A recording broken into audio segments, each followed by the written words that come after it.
It's so tough, man. I almost quit after my first season. Like, to be honest, I had lost 15 pounds. I definitely didn't make 20K. I think I made like maybe 10 grand. You know, I learned a lot being a franchisee. However, I chose to not franchise Revive. The kicker with my coaching is that I have no plans of offloading Revive or selling it. What makes me a great coach and why I just redid our whole program is because a lot of the systems have changed in Revive in the last 2 years. I think you need to give a shit and actually care. I think a lot of coaches get into coaching just to make money. And I think that's pretty evident why they like shoot up and then drop to nothing. Welcome back to the Built by Me podcast. Today's guest is Dave Moerman, founder and CEO of the Home Service Business Coach, which is an organization that helps take busy home service business owners get off the tools and build a profitable business that provides them with freedom.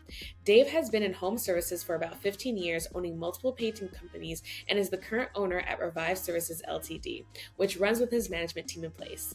We had a great conversation with Dave that I can't wait for you to listen to. So without further ado, let's get into the episode.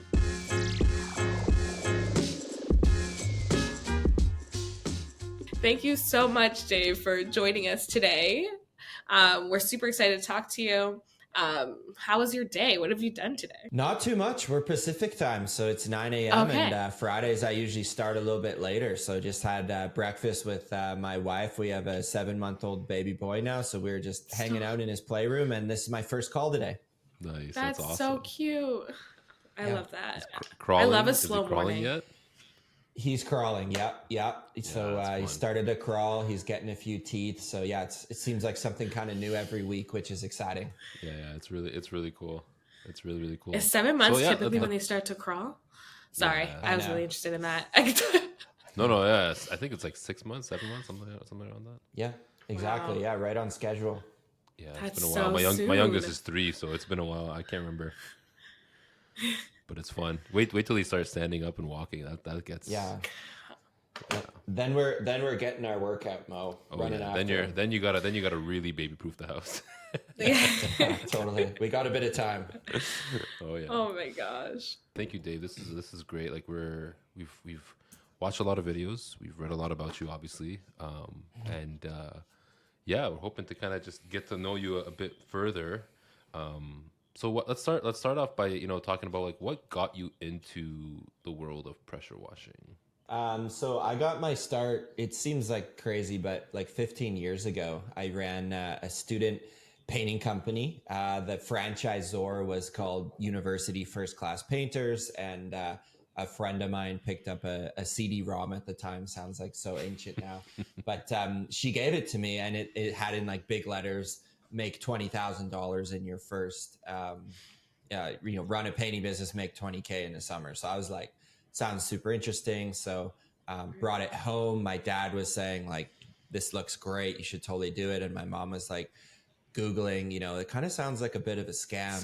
These student painting. Yeah. So I ended Moms up are always a little bit signing with them. Oh, yeah. Yeah, they are. It was like a good balance. So I ended up kind of siding to do it. And I did that for 4 years. Like through college, I did a business degree and ran my painting business in the summer. So it was kind of like 4 seasons where I was like, this is like, I actually don't think I'll get like a real job. Like, I think I'm going to keep doing this small business thing. So kind of ended up growing that over the course of a few years in the painting game. But to your question, Mo, the pressure washing really came from a need of me wanting to actually sidestep out of my painting franchise I was in, because you're paying a royalty fee, and as I was growing that, the fee was getting bigger and bigger and bigger. And so I met with the franchisor. They said, hey, you can't go run your own painting business, because I signed a non-compete agreement, but they said pressure wash, window clean, Christmas lights, we don't care. So I ended up actually like shutting down my painting business and like going full in on the washing side, really to build my own brand and to sidestep the royalty fees. That was really the big reason. Interesting. Were you able to bring over any of the clientele that you had from like the painting business? Actually, no. Again, that was in the agreement. So I had like all this knowledge of how to go out and get jobs and, do estimates and meet with Right. homeowners and deal with conflict. And so Yeah. I took the skills I learned, but it was starting brand new. So I actually ended up keeping the painting business going for a couple years as I got Revive off the ground, which was kind of strategic in that, I think small businesses can fail oftentimes because the owner's pulling out a lot of money initially that the business is making. So with Revive, the first 2 years, we were profitable and growing, and I was just taking the profits and dumping it right back in because I had my painting business still running. Although I wasn't growing it, it was like paying for my mortgage and groceries and, Right. some beers at the bar. So it was fun to kind of have both for a couple years, but it was like, it was pretty hectic running like two things as well. Oh yeah. Yeah. You started the business while you're in school, and you kind of kept it after you graduated. Yep, exactly. 2012, I ended up making enough through college to go buy my first condo, moved out of my parents' house. And then, Nice. it's like, it was sweet. I had like savings, but then I was like, man, now I have to pay like a mortgage every month. And I was like, I maybe I didn't fully think it through, but I'm like, I kind of got to keep this thing going. So it's like almost a little bit of golden handcuffs a little bit. So I was like, we'll keep it going. So kind of to give context, like the painting franchise I was in, it had kind of this feeder ground of the student painting. And then they had more of a professional kind of brand. And so I ended up going with that professional brand for a few years after I was done college. So kind of did like my internship with a couple different painting businesses before I jumped into washing. That's cool. That's really, really cool. How did you get the motivation with that? I mean, obviously you talked about your dad and your mom, the dynamic there, but how did you kind of, because those businesses sometimes they're a tough grind to kind of get going. It's so tough, man. I almost quit after my first season. Like, to be honest, I had lost 15 pounds. I definitely didn't make 20K. I think I made like maybe 10 grand. We produced 52. Yeah, it wasn't bad. I mean, but like if you look at my hourly rate for working, it's just like, you would have been better working at a grocery store. But I did learn a lot of skills, and I still remember telling my regional manager on the student painting side, I'm like, I'm done after this year. Like, I can't keep doing this. And he ended up being patient with me. I did sign for one more year, and that second year I made 30,000 in the summer. So that's where it was like, that's a thing I want to stick with. And then it just grew from there. But I think for me, I learned I'm very intrinsically motivated. Like if I have a goal that I set, I will work pretty like tunnel vision to achieve it. And so I think that skill set works really well in small business. It's like can be detrimental where you get like super obsessed with it, but I think it helps you achieve your goals when you kind of have that mindset. I watched your very first episode of your podcast, actually, yesterday. Probably wasn't very good, man. It was actually not bad. The story was pretty interesting. But what I'll tell you one thing, what caught my interest was you talked about how you kind of became hyper obsessed and you got rid of like TV time in the evening and you turned it into books, into education. So like walk me through that. Like what kind of got you that, like where'd that motivation come from? Yeah, so for the first 24 years of my life, I hated reading. I can't even remember, guys, reading a book like just for fun. So I remember I ended up going on a trip to Hawaii with my buddy, and I brought 3 business books just because I heard this quote that leaders are readers, and I thought it was like stupid at the time, but we didn't have much to do. We went to Maui. Exactly. we went to Maui, and there wasn't much to do there, so I ended up reading a couple sales books, and it was almost like something almost tripped in my brain of like, it's so cool you can get someone's like life knowledge in like 150-page book that I can read in 5-6 hours. So I crushed 3 books on that trip, and then coming back home, like running my business while reading, it was just like this beautiful balance of like, I can learn and then I can go and apply. And I think it's like really relevant in entrepreneurship that if you can get a breadcrumb or a skill like from a book, you can like go ahead and plug it into your business like today. And I just thought that was like the coolest thing. So I think it's like a bit of a cheat code on life. If you're running a business, you can get someone's knowledge summed up in a few pages. Yeah, I love it. I love it. So how did you go from doing or running your own home service business to then coaching? It seems like a lot. It's the natural progression for a lot of home service providers. Yeah, totally. There's a lot to that question. I would say for me, if I look back the last 15 years, I almost change my like business every 4 years. Like it's so funny, like almost to the day. Like I did 4 years in business school with a 4 year of student painting.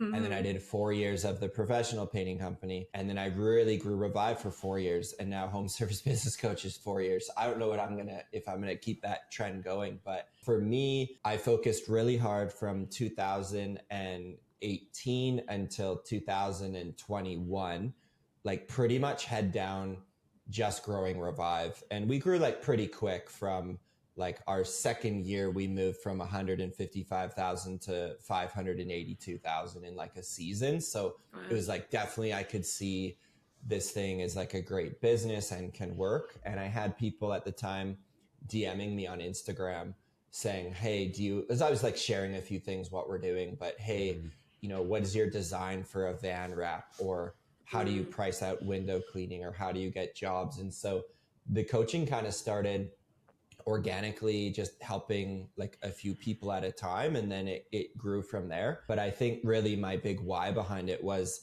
I learned a lot being a franchisee.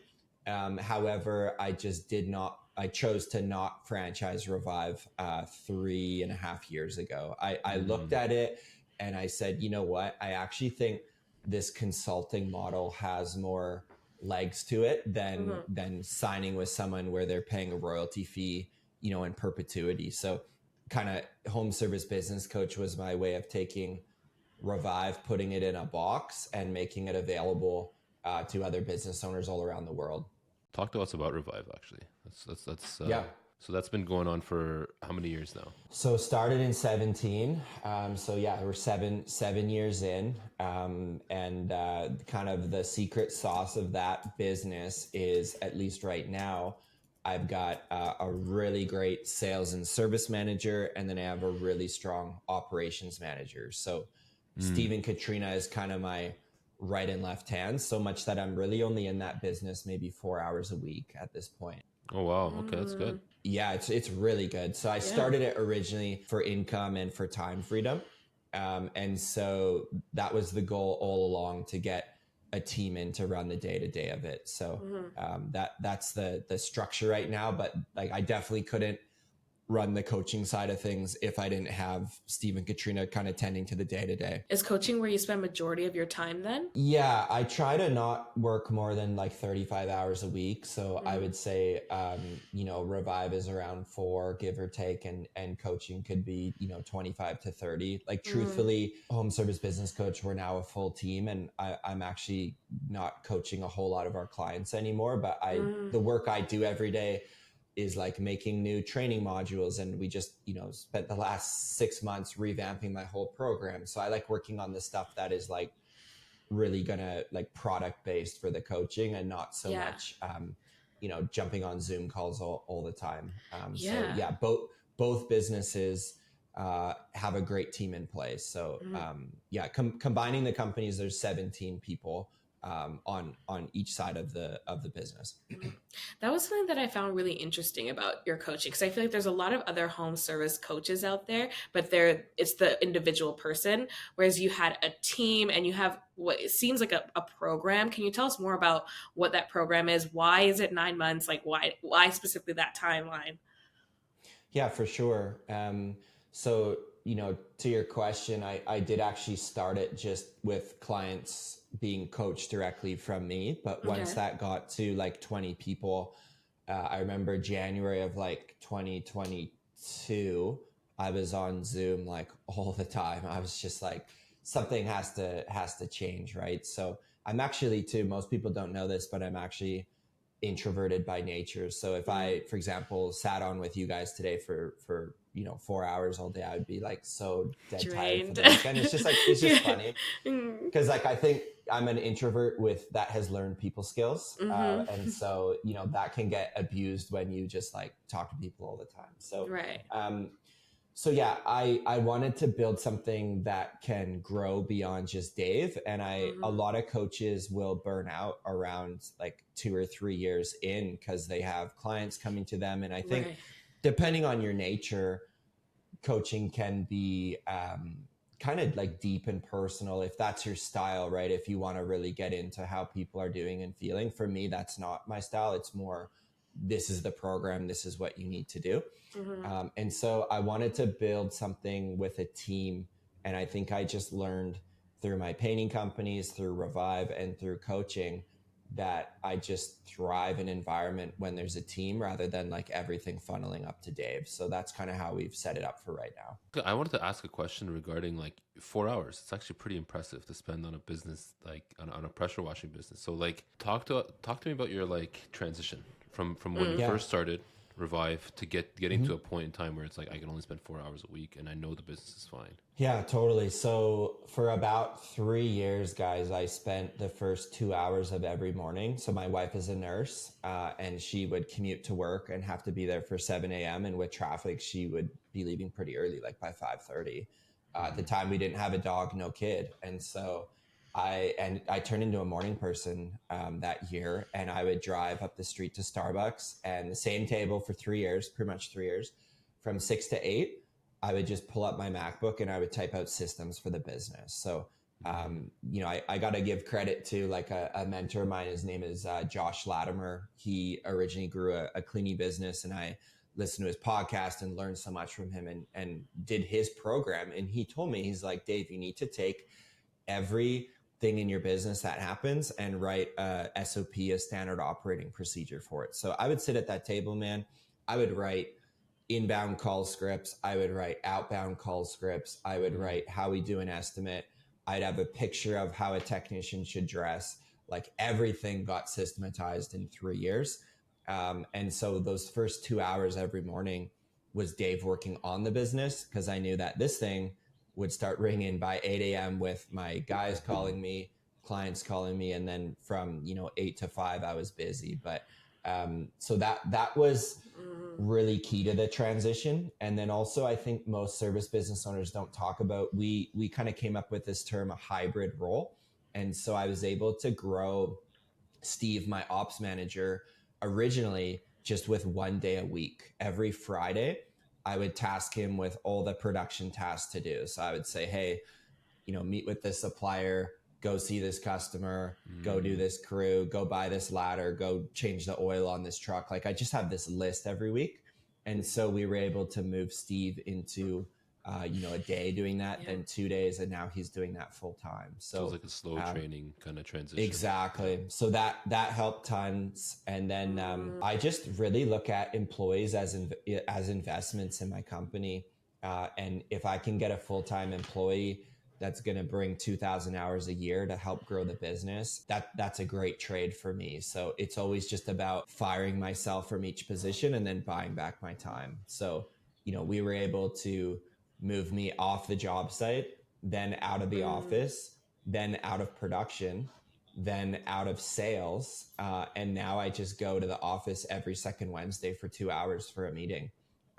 So like truthfully, it might even be less than 2 hours a week that I'm like needed, but I'm still checking in on Slack or, jump on our Jobber and see, or like little things like that. So that was kind of the progression. And then as COVID, coaching really started to get growing. And Steve and Katrina were running the business, that I started pushing coaching because truthfully, I was a little bit bored.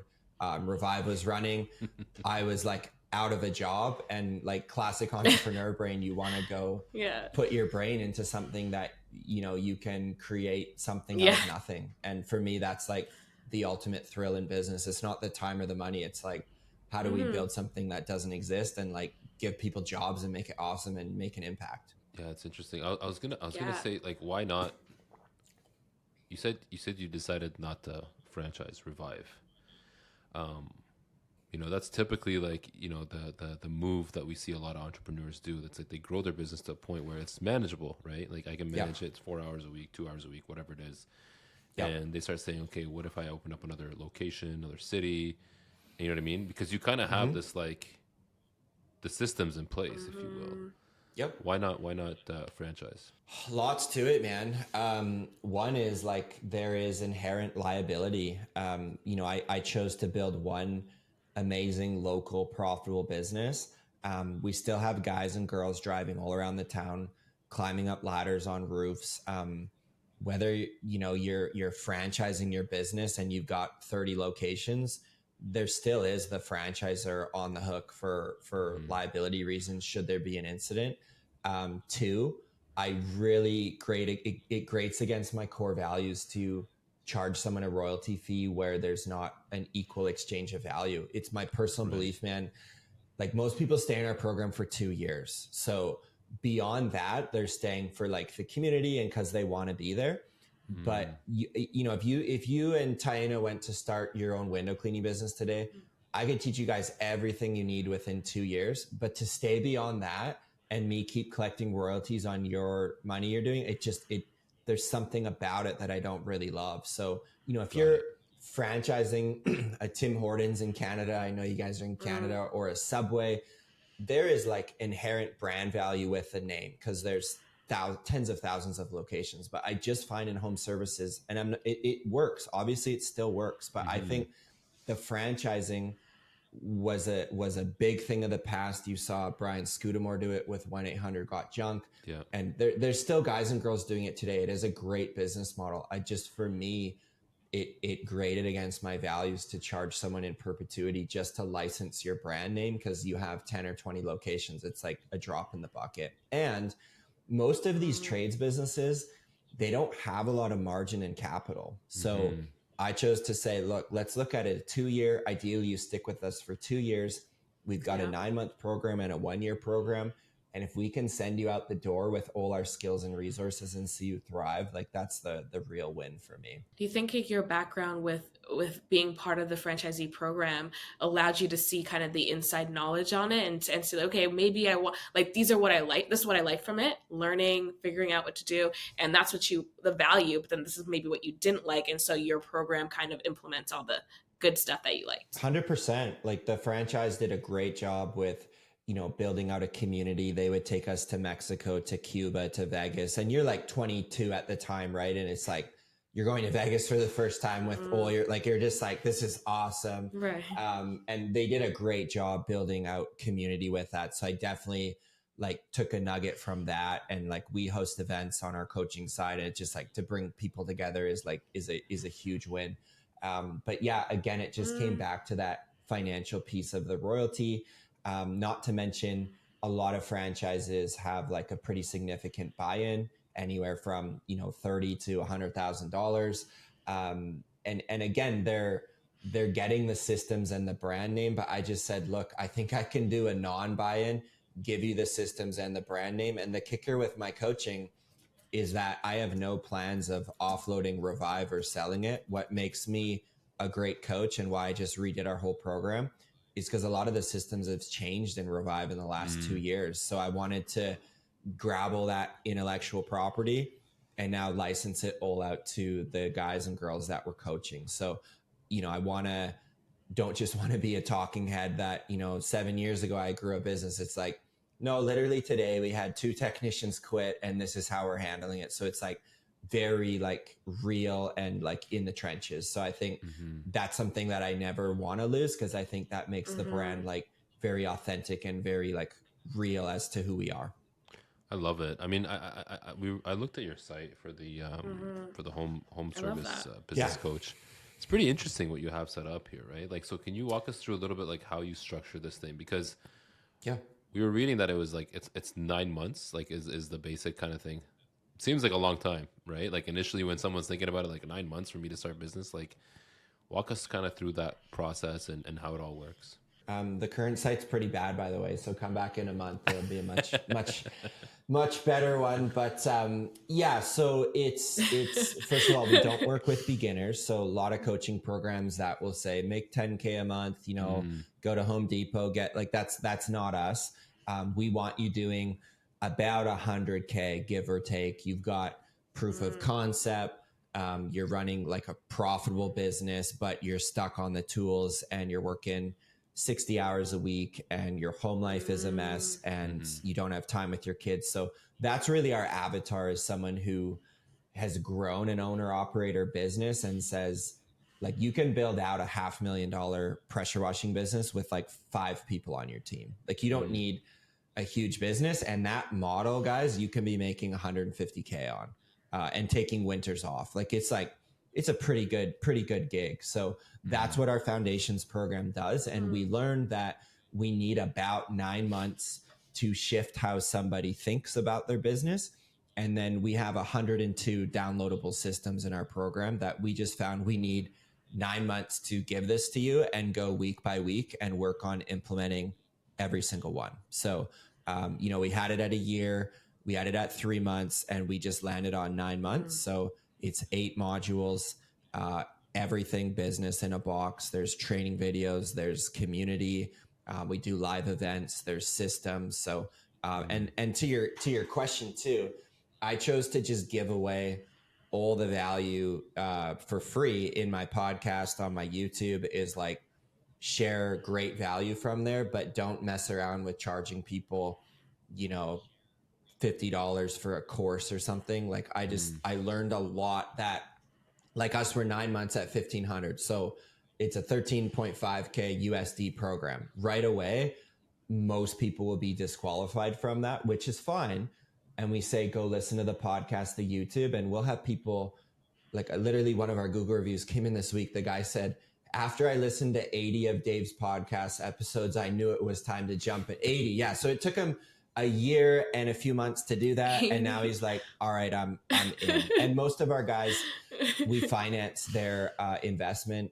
Some will pay up front, but most we just finance it interest free. So it's like really set up for the business owner that is willing to invest. And the beautiful thing with charging high ticket is, the 1,500 a month is nice for us, but it's nicer for our guys and girls, because it's enough money that it stings that they're not going to miss their coaching calls and they're going to show up and do the work.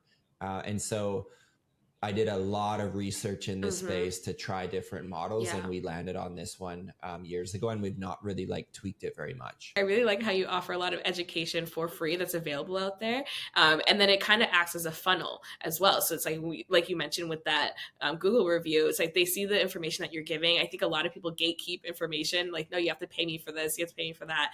But you can still provide value to someone for free. And then there's even more value. Yeah, it's like what you guys are doing right now with the podcast too, program. Right? Like providing free business education, and then also knowing it's hosted from Nice Job. And if you want to blow up your Google reviews like we did, get on with Nice Job, right? So it's like, it's a really smart thing versus, I think in today's economy, I think people's like BS meters are pretty finely tuned. If you're just like, buy my stuff. Like, I'd rather say, how can we provide the best quality content? And like the top 2% of people will be good fits for what we do. And that's totally fine. Okay. So I want to talk about your coaching thing a little bit. So you talked about how the people that are joining the program, they're typically, entrepreneurs who are kind of already got their businesses going, and now they're looking for like scalability aspect.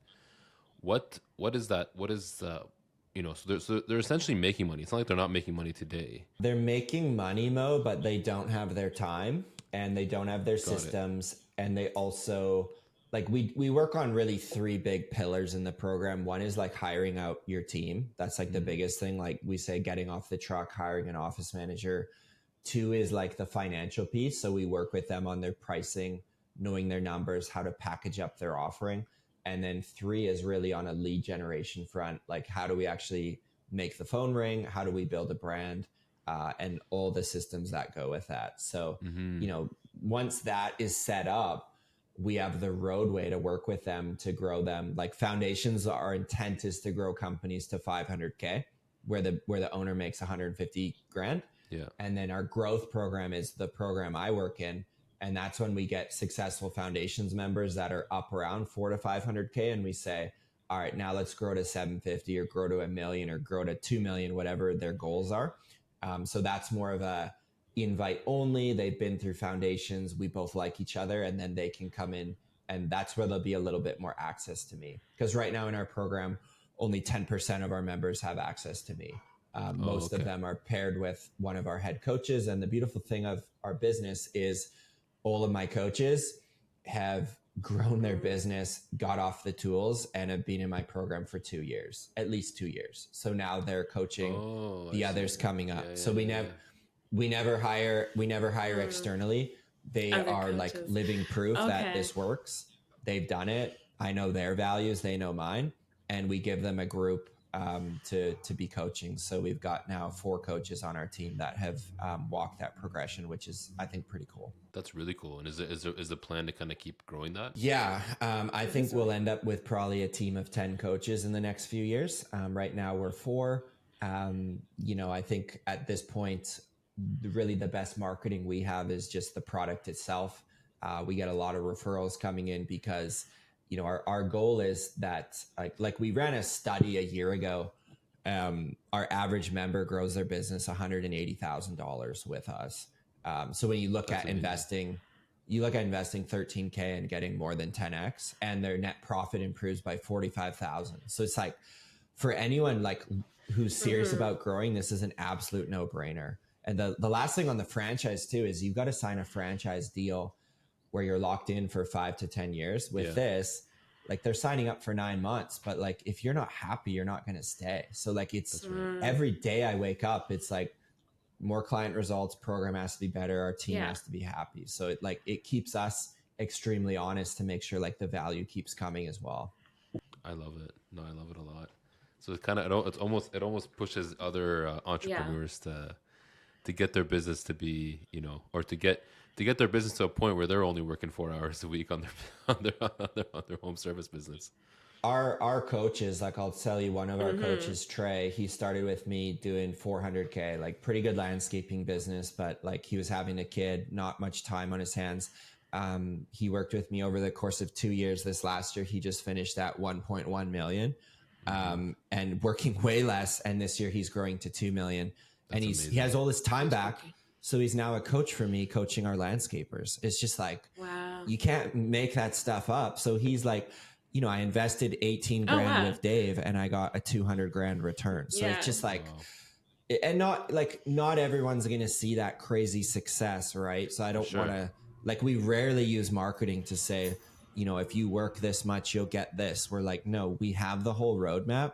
Just instead of working so hard in your business, if you can work on it with our systems, you're going to save time. And like, if you're not getting your investment back, like there's something kind of amiss there that we're going to have to look at. So, but yeah, we've helped now over 220 contractors do this. So we're getting like a lot better at it, and the brand is growing, which has like been lots of fun. That's really cool. How did you get your first customer for the home service business coach? It was through Instagram.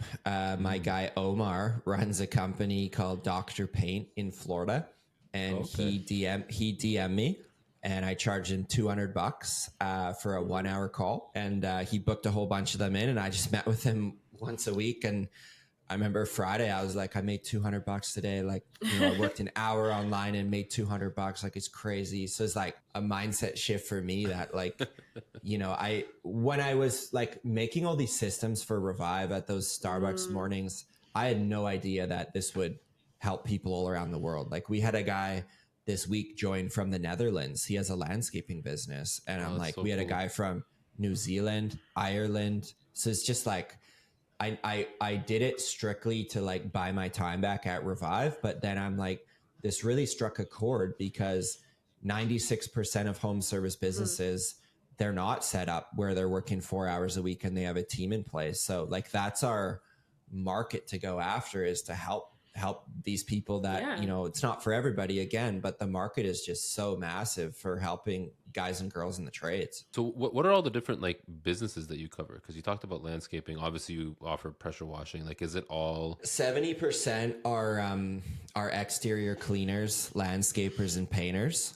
So that's like the bulk, but we'll also do, pool cleaners. We've got a few plumbers. We've got a few drywall guys, garage floor coating. So we like never teach anything technical. Like, what do you charge for this garage floor? Like, it's none of that. It's all strictly business systems because, I've grown 2 painting businesses, a washing business, a Christmas light business.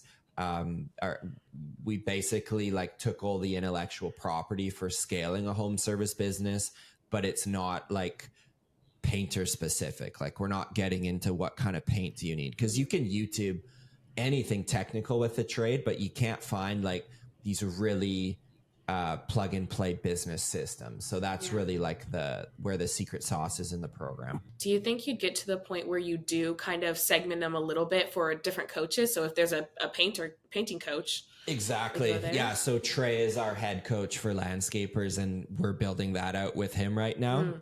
Jackson and AJ oversee our washing guys. It's pretty cool too. Like Jackson is an hour from me here on the West Coast, and he's in Washington State. So if guys are on the West Coast with a washing business, we pair him with Jackson. And then we have AJ in Cape Coral, Florida. So if guys are on the East Coast, like there's tens of thousands of washing businesses in Florida, we pair them up with Coach AJ. And then we have Coach Chemo in Washington State, who's like mid 50s. And he's just like a no BS. Like if someone is a high D, like, don't tell me how good I'm doing. Tell me like where I'm screwing up. We're like, all right, you're with Coach Chemo. He's going to hit you like a ton of bricks. So we have our growth advisor, Landon, can basically play Tetris, which on discovery calls to say, you're going to pair very good with this coach. So that's been fun. But yeah, Taina would definitely want to grow the painting side and grow other industries as we get more members. We'll kind of figure that out. I had another question. It was more so kind of going back to your sort of transition, right? Like you went from student painting, learned the ins and outs, went to Revive, and now you're at the home coaching business. When you look back at like, you know, your first leap of faith, if you will, or that jump that you took that you're like, okay, I'm going to go do this home, like this painter's thing, and I'm going to try it out. What advice would you give to people that are really looking to start up a business? Because obviously, like, you know, the entrepreneurs that are listening to the show or people that have a passion for starting a business always wonder, like, you know, how do I get started? How do I know my city is right for a pressure washing company or a window washing company or whatever it is? What kind of like when you think about specifically Revive, what kind of got you to be like, you know what, I think this could work? Totally, man. Good question. First thing, this is going to be like contrarian advice, but you know, some people are like, oh, you know, you have to like burn the ships and go all in. Like all four of my businesses, I never went all in. Like I literally, with the student painting, I'm like, if it craps out, I still got my business degree. I can get a job. You know, my Revive, I had painting still going. And then if everyone's like, this guy's full of crap, I still have Revive. So for me, it was always this like 2-year transition plan. Yeah. But I think we have to recognize the context too. Like I grew a lot of these businesses through my 20s. I didn't get married till I was 29 and a half, didn't have a kid till I was 34.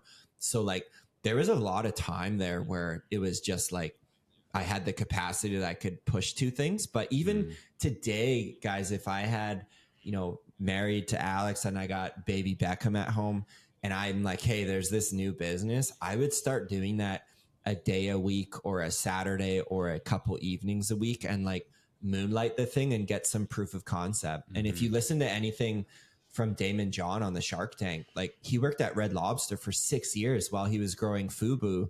Yeah. And it's like a massive company. And so I completely agree with his advice. And he's obviously on a whole new level as a business person to keep your day job and go and do the other thing. Because people will go the other way. I got this great idea, Mo, grow a window cleaning business in London, Ontario. I'm going to go grab my stuff. And then you're like, well, the phone's not ringing.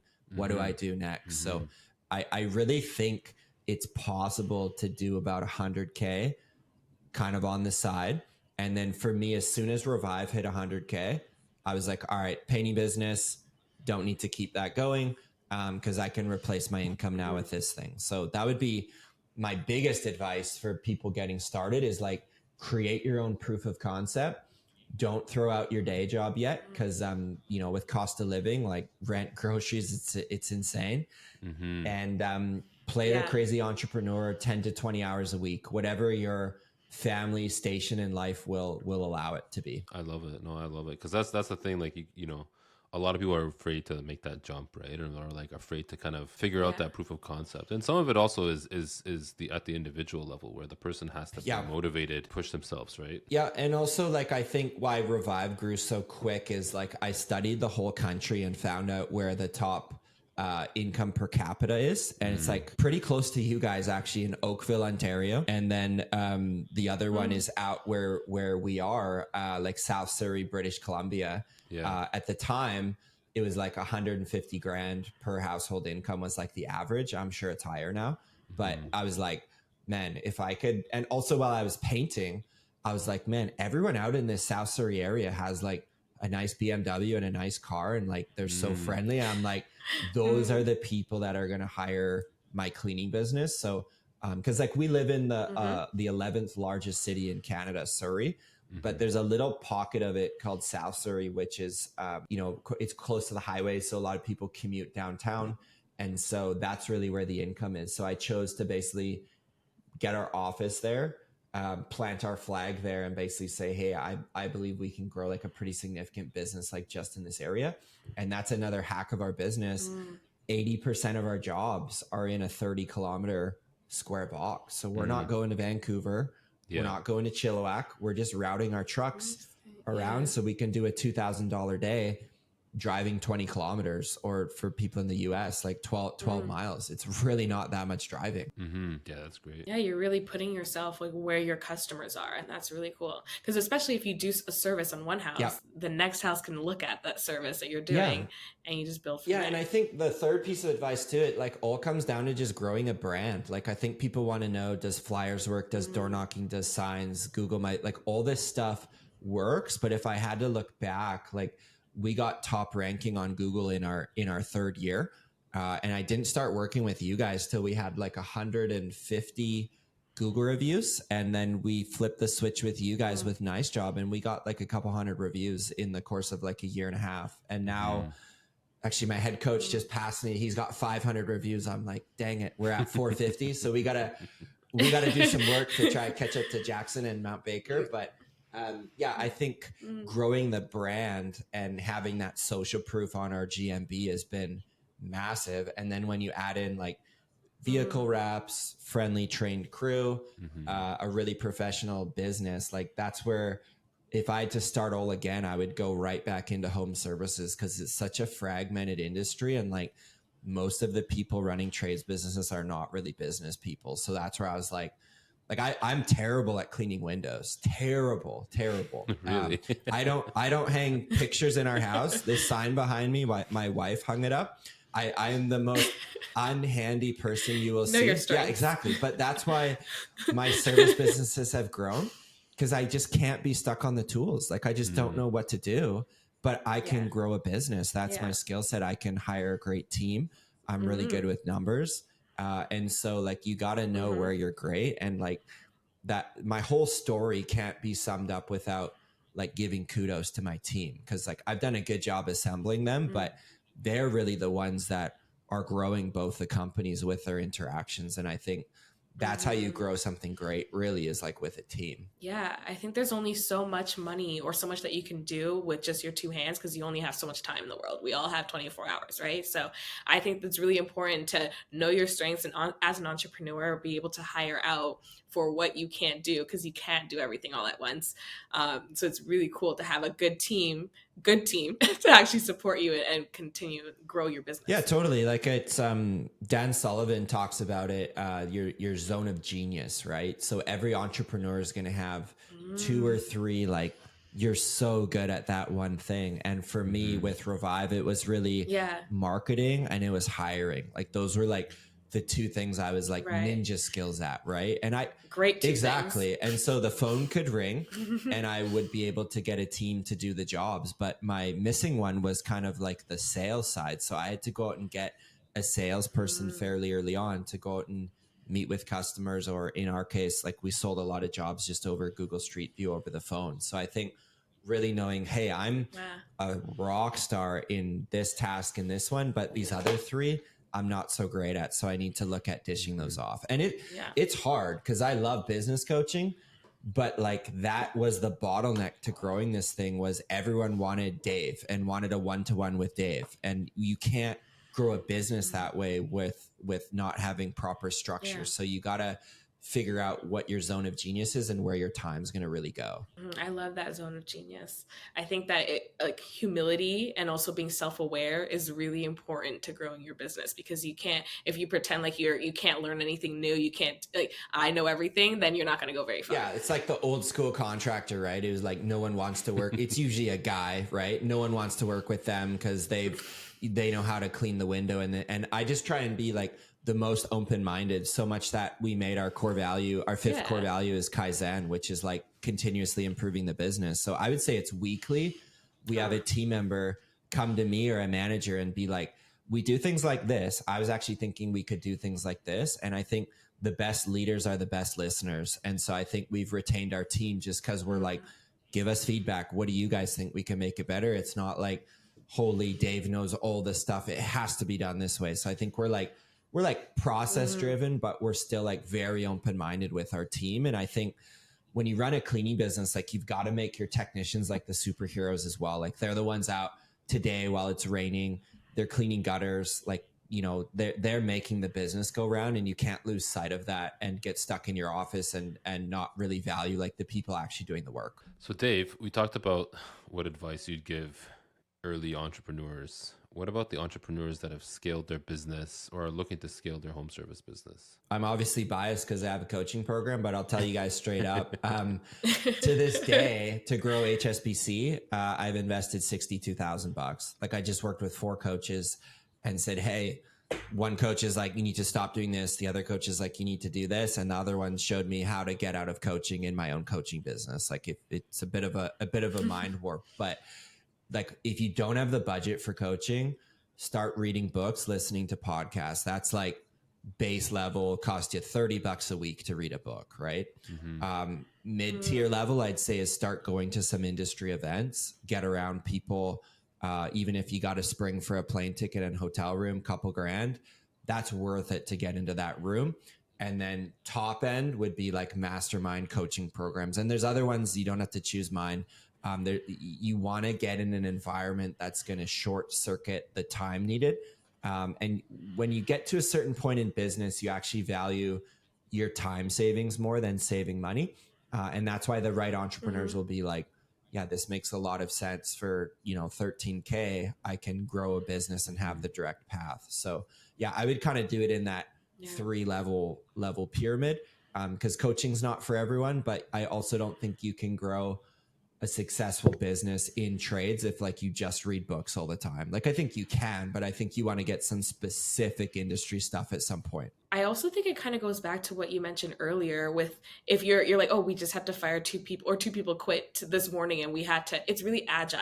When you're in real time doing your program versus a book, it's at that point of time, which it's still valuable, still has some great nuggets in there that you can pull, but you have to be amenable to what's going on in the world right now currently. And if you're in a program, if you're with people in the space, then you can talk about current events and not just things that have worked in the past, which are still great to know, but has that added protection. Yeah. And I think it's so good, Taina. Like, I think if you want general top of funnel business advice, you tune into like a Alex Hormozy or a Grant Cardone. Like it's great stuff, right? But I think it's like, you kind of have to like parse together what they're saying and how that applies to your business versus a specific program. Is like most entrepreneurs get stuck at 200K with their window cleaning, pressure washing, painting business. So it's like, cool. What's the first step to getting off the truck and hiring?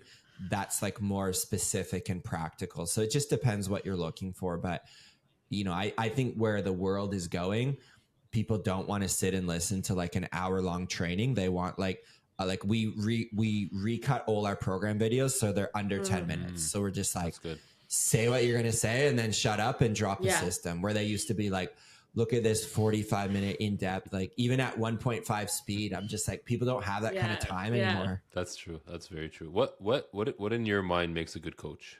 Man, I think number one is you have to be doing the thing or have done the thing recently. That disqualifies a lot of coaches right off the rip. 2, I think you need to give a shit and actually care. I think a lot of coaching coaches get into coaching just to make money. And I think that's pretty evident why they like shoot up and then drop to nothing.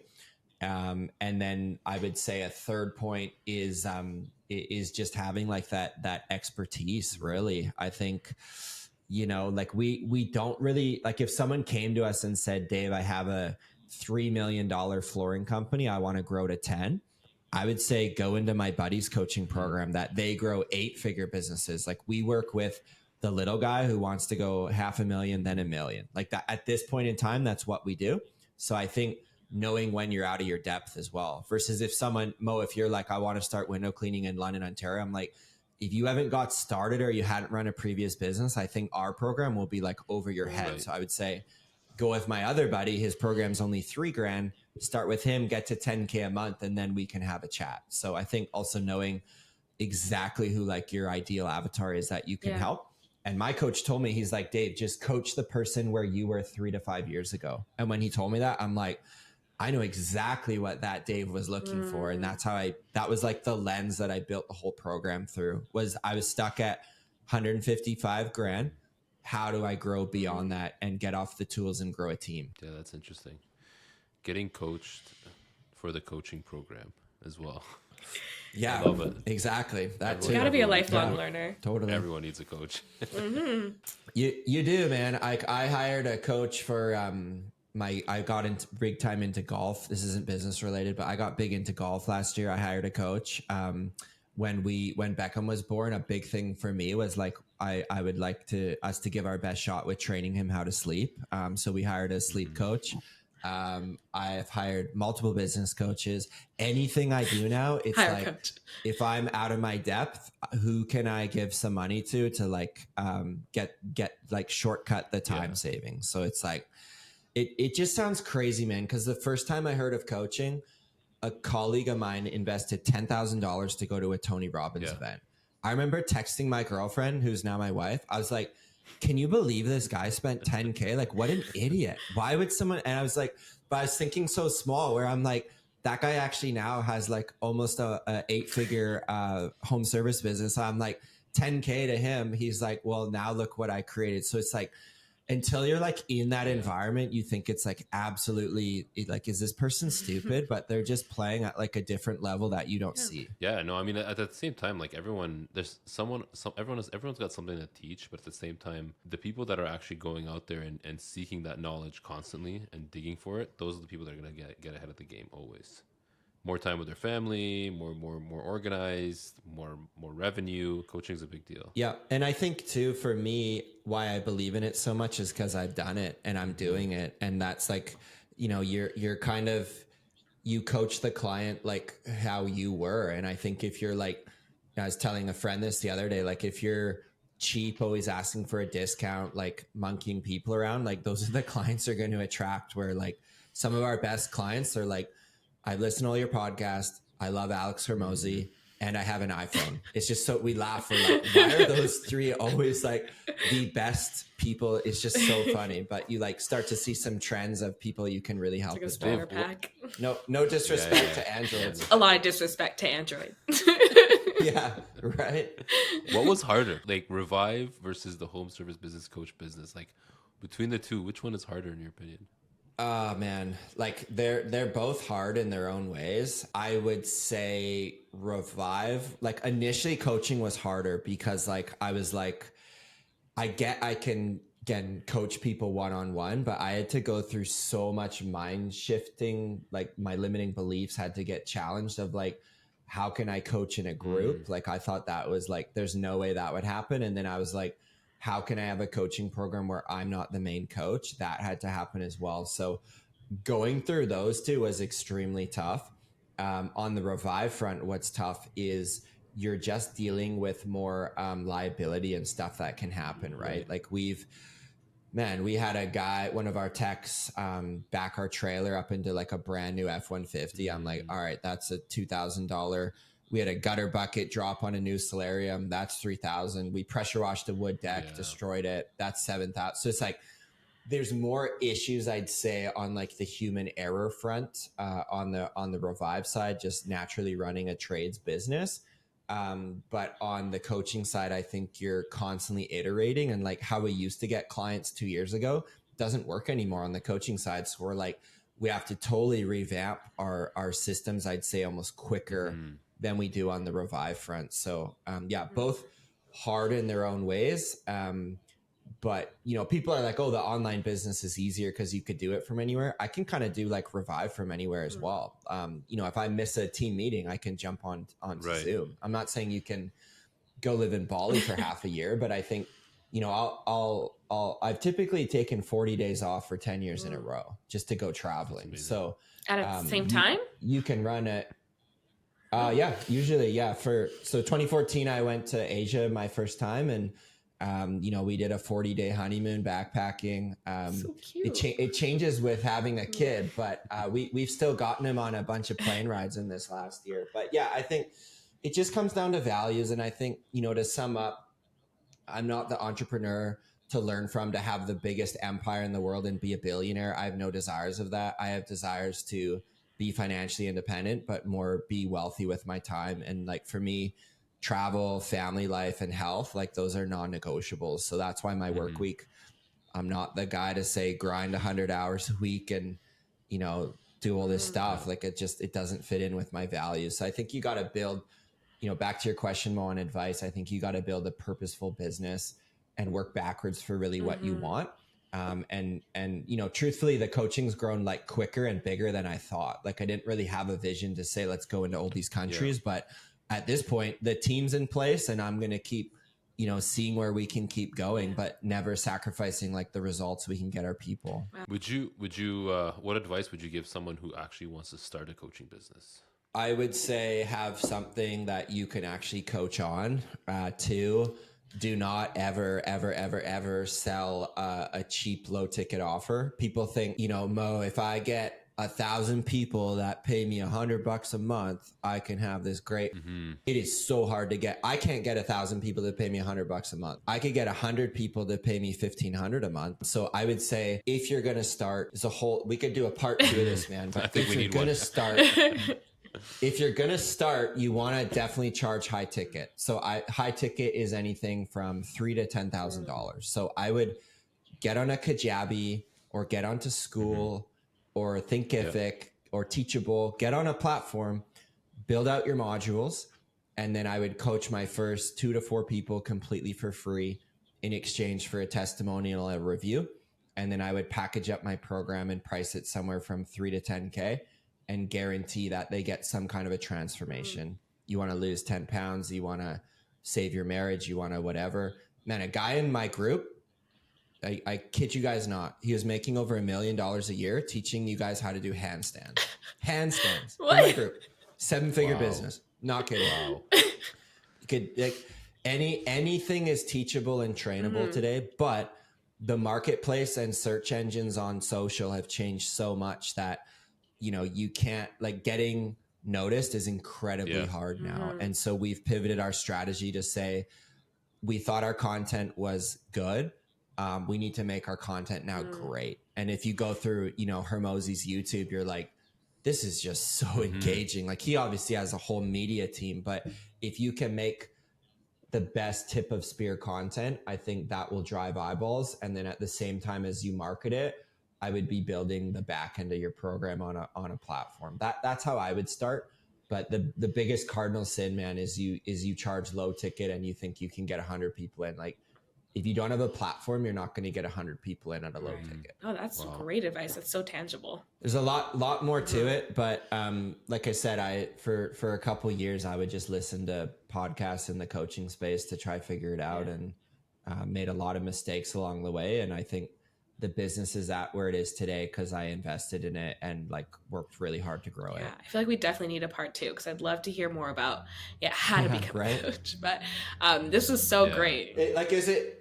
I'm just curious to you guys, like, you guys obviously have great jobs, but is it fascinating to you guys to be like, man, it would be cool to start like a thing on the side? I'm curious your perspective. Yeah. I mean, it's look at the entrepreneurs that we've been talking to, they come from different industries, right? Not just home service, but it's, what we find kind of interesting is the stories and how people went from one place to the other. But yeah, like, and how, you know, you're not the first one that said, hey, keep your job and then do this part-time, right? So I think it's that's becoming more and more apparent that this previous mindset or thought, if you will, that you have to be 110%, you have to quit everything and go all in. It's not really a realistic thing either, right? Especially like you said, in this economy, no one's going to do that. If you got a good day job, keep your day job. If you got a passion or you think you can do it, start kind of small and then kind of build your way up. For me, it was I did have my own side hustle, my own business. I was a makeup artist for 7 years, and I was doing it on the side. And I wanted to kind of branch out. I'm considering branching off into teaching and like teaching other makeup artists or teaching people how to do their own makeup. So this is really interesting to me to figure out, like, okay, when you're coaching, like, I'm basically wanting to become a makeup coach. So like, how would that work? And like, what basically, like, what should I do? And so that was like really tangible of like, do you either do short videos and put them out for free, or do you give it like $50 per person, or do you just do a high ticket item and just do a full course? Yeah, let's keep talking on that. I love it. I would say, like, one is, if you're going to start something on your own in the next decade, I would have started building like your personal brand yesterday, right? So start creating. Now you need to figure out what form of marketing is congruent with you. Like for me, I never go on TikTok. We have a TikTok account, but it's just repurposed content because I'm not going to be doing the stupid dances and keeping up with that. But I love stuff like this, like turn the camera on and chat for 30 minutes and try to bring value. So I've just went big on podcast and YouTube, and our social channels just happen to get those clips that get chopped down. So that was really the big driver for me. Like 80% of our coaching clients have listened to our podcast and our YouTube. Cool. So like, that was just what I chosen. And it was like one episode every single week, like don't miss it. And now we're 2 a week, which has been like a big stretch. Yeah, it's been a lot, but I think I would start growing your platform initially. And then at the same time, I would get on one of those learning management systems and just start, go invest in a camera and start creating some content for your program, but just be patient with it. Cause again, like to grow a following, it definitely takes time. And even on Instagram, we used to be able to follow 1,000 people in a night, no problem. Now, if you follow too many or you unfollow too many, you get shadow banned, and you can't. That's right. Through COVID, we could DM 300 people in a day. Now we can DM maybe 50. So it's like a lot of that stuff changes as well over time. Yeah, the algorithms keep changing, and the world keeps changing, like how you present yourself. Even podcasting now, it's like I love podcasts. I feel like I was listening to podcasts like 5 years ago, but they weren't as big of a thing. Yeah. Now it's like podcasting, but also filming it, putting it on YouTube, putting it on TikTok so it can reach more people. But you just have to find what works for you. You're so right. Well, and back to the hiring too, like all of our content is repurposed from Florence is my marketing manager. And she, like, I literally just cut the video today, hit done, put it in a Google Drive, and she will edit it up, take it to all the channels and like handles it all. So like, that's a big thing too. Like I'm not spending my time video editing and stuff of that nature. So I think again, like you want to find out what you do really good, which for me is teaching on camera, but then the stuff behind the scenes, like you need to have someone to help you with that. And that doesn't need to break the bank. Like she started with me for like $500 a month to grow it all, and now she's full time and has grown with me. So I mean, I might be biased, but I think it's really important to have someone manage your social media for you.